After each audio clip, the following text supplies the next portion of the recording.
The last time I saw my grandfather alive, he was working in his private lab, surrounded by circuits and prototype boards, his white hair wild as Einstein's. Alex, he'd said, looking up from his work with those sharp blue eyes that could pierce right through you. Remember what I always tell you. Innovation isn't about being first, I recited, smiling at our familiar exchange. It's about being right. And he prompted, setting down his soldering iron. The most valuable things aren't always visible on the balance sheet. He nodded, satisfied. Good boy. Now hand me that oscilloscope, would you? I was 28 then, fresh out of my PhD program in electrical engineering, working as a junior researcher at Quantum Tech, the company my grandfather had built from nothing into a billion-dollar technology empire. Everyone expected me to start at the top, but Grandpa insisted I begin in R&D just like he had 40 years ago. You need to understand how things work from the ground up, he'd said when I protested. Your uncle never did, and look how that turned out. Uncle Richard, my father's older brother, was CFO of Quantum Tech, but everyone knew he was just a figurehead. He had the family name but none of the technical brilliance that had made my grandfather successful. Dad might have been better suited for leadership, but he died in a climbing accident when I was 12, leaving me to be raised by my mother and grandfather. I didn't know it then, but that conversation in the lab would be our last. 2 weeks later, Grandpa Arthur Mitchell, founder and CEO of Quantum Tech, was found dead in his office. Heart attack, the doctors said. Natural causes. He was 78. The funeral was exactly as he would have hated it, formal, stuffy, full of corporate types more interested in the future of the company than in mourning its founder. Uncle Richard worked the crowd like a politician, shaking hands and accepting condolences with practiced grace. His wife Amanda hung on his arm, her designer black dress probably worth more than my yearly salary. Such a tragedy, I overheard her telling someone. But Richard is ready to step up. The company needs strong leadership now.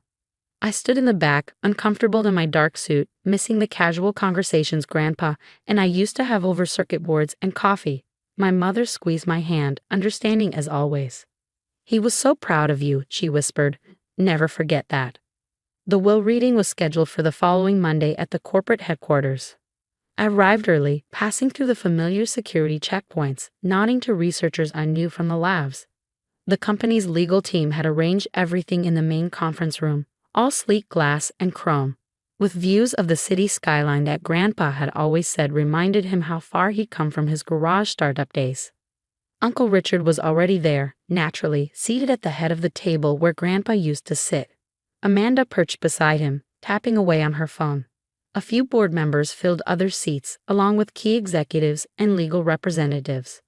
Ah, Alex, Uncle Richard said as I entered, his smile not reaching his eyes. Good of you to join us. How are things in the research department? Still playing with your little circuits. Before I could respond, Harrison Webb, the head of legal, called the meeting to order. We're here for the reading of Arthur Mitchell's last will and testament, he began formally. Mr. Mitchell was very specific about his wishes. I tried to focus on Harrison's words, but my mind kept drifting to my last conversation with Grandpa. There had been something urgent in his manner that day, something he seemed to want to tell me. But we'd been interrupted by an emergency in one of the production facilities, and he'd never finish whatever he was trying to say. And to my grandson, Alexander James Mitchell. My head snapped up at the sound of my name. Uncle Richard had gone very still. I leave controlling interest in Quantum Tech, including all voting shares, patents, and associated intellectual property. Additionally, Alex will assume the position of CEO, effective immediately upon the reading of this will. The room erupted in chaos. Uncle Richard's face turned an alarming shade of purple. Amanda's phone clattered to the floor. Board members started whispering furiously among themselves. This is ridiculous. Uncle Richard slammed his hand on the table. I'm the CFO. I've been running this company's finances for 20 years, and you're telling me Arthur left everything to this lab rat? Richard, Harrison said calmly, there's more. But Uncle Richard was on his feet now, pacing like a caged animal. He's not even 30. He has no business experience. He spends all his time tinkering in the basement labs like some overgrown science fair kid. Just like your father did, My mother's quiet voice cut through his tirade. She'd slipped into the room unnoticed during the commotion. Or have you forgotten how quantum tech started? That was different, Richard snapped. The industry was different. We need real leadership now, not some idealistic researcher who thinks he can follow in Arthur's footsteps. Mr. Webb, I said, keeping my voice steady despite the shock still reverberating through my system. You said there was more. Harrison nodded, shuffling his papers. Yes. There's a letter, to be read only in the presence of Alex and the board members. He glanced meaningfully at Amanda, who remained stubbornly in her seat. Private board members only, Harrison clarified. Amanda gathered her things and stormed out, shooting me a venomous look as she went. Once the room had cleared except for board members, Harrison opened a sealed envelope. The paper inside was covered in Grandpa's distinctive scrawl, not typed in formal like the will, but handwritten with the urgency I'd sensed in our last conversation. To the board of directors and my grandson Alex. Harrison read. If you're hearing this, then I ran out of time to tell you in person. Quantum tech is on the verge of something revolutionary. The work we've been doing in Lab Zero. Lab Zero? One of the board members interrupted. There is no Lab Zero. Oh, but there is, Harrison continued reading. Hidden beneath the main research facility. Only Alex and I knew about it. Inside, you'll find the future of quantum computing. A breakthrough that will change everything. But there are people who would kill for this technology, including some very close to home. The lab is secured with biometric locks keyed to Mitchell DNA. Alex, you'll know what to do when you see it. Trust no one until you understand everything. And Richard. Harrison paused, looking uncomfortable. What? Uncle Richard demanded. What did he say about me? I know what you've been planning with global tech. I have proof. Alex checked the safe in my private lab. The password is your father's birthday. The room fell silent. Global Tech was our biggest competitor, a tech giant that had been trying to acquire quantum tech for years. Any dealings with them would be a massive breach of corporate trust. This is insane, Uncle Richard said, but his voice had lost its anger, replaced by something that sounded almost like fear. Arthur was clearly losing his mind at the end. Hidden labs. Corporate espionage. He was paranoid. Nevertheless, Harrison said, these are his legal wishes. Alex is CEO, effective immediately. And given the serious nature of these allegations, I recommend a full audit of all executive communications and financial transactions. Uncle Richard stormed out of the room, nearly bowling over an assistant in his haste. The board members gathered their things, some offering me congratulations, others looking skeptical. Soon only Harrison, my mother, and I remained. Alex, Harrison said quietly, your grandfather added something else, for your eyes only. He handed me a small envelope. Inside was a single piece of paper with just one line. The quantum key is in the music box. Be careful who you trust. The music box. I knew exactly which one he meant. A handmade wooden box that had sat on his desk for as long as I could remember. It played our favorite backed piece, the one he taught me to play on piano when I was young. I need to get to his private lab, I said, standing. Now. But as I would soon discover, I wasn't the only one with that idea. The security logs would later show that Uncle Richard had accessed the lab just minutes after leaving the conference room. What they wouldn't show was what he took, or what he was planning to do with it. My grandfather's private lab was exactly as I remembered it from our last conversation. Organized chaos of circuit boards, testing equipment, and handwritten notes in his distinctive scrawl. Except for one thing, the music box was missing from his desk. Someone's been here, I said, noting the disturbed dust pattern where the box should have been. Recently. Harrison Webb, who had insisted on accompanying me, pulled out his phone. I'll check the security logs. Yes, Richard accessed the lab 12 minutes after leaving the meeting. My heart raced as I approached the wall safe hidden behind a vintage vacuum tube diagram. One of Grandpa's favorite pieces of scientific history. The combination was indeed my father's birthday, 03 to 1772. Inside, I found a thick folder labeled Global Tech and a tablet computer I'd never seen before. The folder contained emails, financial records, and photographs that made my blood run cold. Uncle Richard had been secretly meeting with global tech executives for months, providing them with confidential quantum tech research data. But it was the tablet that held the real bombshell. "These are security recordings," Harrison observed as I swiped through the files, from cameras I didn't know existed. The footage showed Uncle Richard in numerous clandestine meetings, not just with global tech executives, but with people I recognized from our own board. He was planning a hostile takeover, one that would have stripped Grandpa of control over his own company. "That's why he changed the will," I murmured. Grandpa found out about the conspiracy. But where was the music box? And what was this quantum key Grandpa had mentioned? A commotion outside the lab drew our attention. Through the glass walls, I could see security guards rushing toward the research wing. My phone buzzed with an alert. "Unauthorized access attempted in Sublevel B." "Sublevel B doesn't exist," Harrison said, frowning at his phone. I smiled grimly. "Yes, it does. Lab 0. The hidden lab's entrance was exactly where I'd expected, behind a seemingly solid wall in the basement level, accessible only through a biometric scanner disguised as a circuit breaker panel. As Harrison and I descended the stark white staircase, accompanied by 2 security guards, I could hear voices echoing from below. "It has to be here somewhere." Uncle Richard's voice, tight with desperation. "Search everything."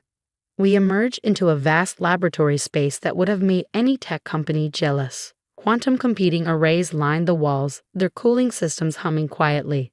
In the center of the room stood Uncle Richard, the missing music box in his hands, surrounded by 3 men I recognized from Global Tech's executive team. "It's over, Richard," I called out, making them all jump. "Step away from the equipment." Alex, he tried to hide the music box behind his back, like a child caught stealing cookies. "I can explain. I'm protecting the company's interests. These men are here to steal our quantum computing breakthrough," I interrupted. "Just like you've been stealing our other research." One of the Global Tech executives started edging toward the exit, but the security guards blocked his path. "You don't understand," Richard snarled. "This company needs real leadership, not some idealistic kid playing scientist. I've spent 20 years making backdoor deals and selling our technology to competitors." I pulled out my phone and played one of the security recordings. Richard's face went pale as his own voice filled the lab, discussing pricing for stolen trade secrets. "Where did you get that?" "Grandpa wasn't as oblivious as you thought. He knew what you were planning. That's why he made sure everything was documented." Richard's expression shifted from shock to calculation. "Fine. Let's make a deal. You're young. You don't want the burden of running a company this size. Global Tech is prepared to offer." "Put down the music box," I said quietly, "before I show the board what else is on this tablet." His hands tightened on the wooden box. This is nothing but a sentimental trinket. But if you think it's so important," he held it over the edge of a nearby workbench, "maybe we should negotiate." I smiled. "Go ahead. Drop it." Something in my tone made him hesitate. "What do you mean?" "The quantum key isn't in the music box, Uncle Richard. That was just Grandpa's way of identifying who we couldn't trust. The real breakthrough." I gestured to the quantum arrays humming around us. "It's already integrated into every system in this lab. Has been for months." "You're bluffing," one of the Global Tech executives said. "Our sources say the technology isn't operational yet." "Your sources," I said, walking over to a terminal, "were as reliable as your ethics." I typed in a command, and the screens around the lab lit up with a familiar back melody translated into quantum algorithms. "Grandpa and I completed the final tests 3 weeks ago. The patent applications were filed the next day." Richard's face contorted with rage. He hurled the music box at my head, but one of the security guards caught it mid-air. Within minutes, the lab was swarming with police and FBI agents. Harrison had quietly called them while I was keeping everyone distracted. "You'll regret this," Richard spat as he was led away in handcuffs. "You're nothing but a lab rat playing at being CEO." I picked up the music box, miraculously unharmed. "No, Uncle Richard. I'm exactly what Grandpa knew I could be. Someone who understands that real innovation isn't about being first. It's about being right." The next few weeks were a blur of legal proceedings, press conferences, and corporate restructuring. The evidence against Richard and his conspirators was overwhelming. The board, once they saw the security footage and financial records, voted unanimously to support my leadership. Quantum Tech stock actually rose when the news broke. The market apparently appreciated a CEO who could protect corporate secrets and innovate at the same time. The quantum computing breakthrough, when we officially announced it, exceeded even our most optimistic projections. 1 month after the confrontation in Lab Zero, I sat in what was now my office, the music box restored to its place on the desk. My mother had just left after helping me hang a new piece of art. The vintage vacuum tube diagram that had hidden Grandpa's safe, now framed and mounted where I could see it every day. A knock at the door interrupted my thoughts. It was Dr. Chin, one of our senior researchers, practically bouncing with excitement. "Alex, the quantum network test results, they're even better than we predicted. Your grandfather's theories about quantum entanglement were spot on." I smiled, remembering all those late nights in the lab with Grandpa, discussing theories that seemed impossible then. "Show me," I said, following her toward the research wing. As we walked, we passed the wall of CEO portraits. Grandpa's photo was there now, right next to where mine would eventually hang. His eyes seemed to twinkle with that familiar mix of mischief and brilliance. "Innovation isn't about being first," I whispered. "It's about being right." And somewhere I was sure Grandpa was smiling. In the months that followed, quantum tech flourished under the new direction. We expanded the research division, established a foundation to support young scientists, and created a mentorship program that would have made Grandpa proud. Uncle Richard and his co-conspirators face federal charges for corporate espionage and fraud. The music box still sits on my desk, playing Batch whenever I need inspiration. Inside, where Richard never thought to look, is an old photograph of Grandpa and me in his original garage lab. Both of us covered in solder burns and grinning like mad scientists. On the back, in his handwriting, is the real key to everything. The most valuable things aren't always visible on the balance sheet: love, trust, and the courage to do what's right.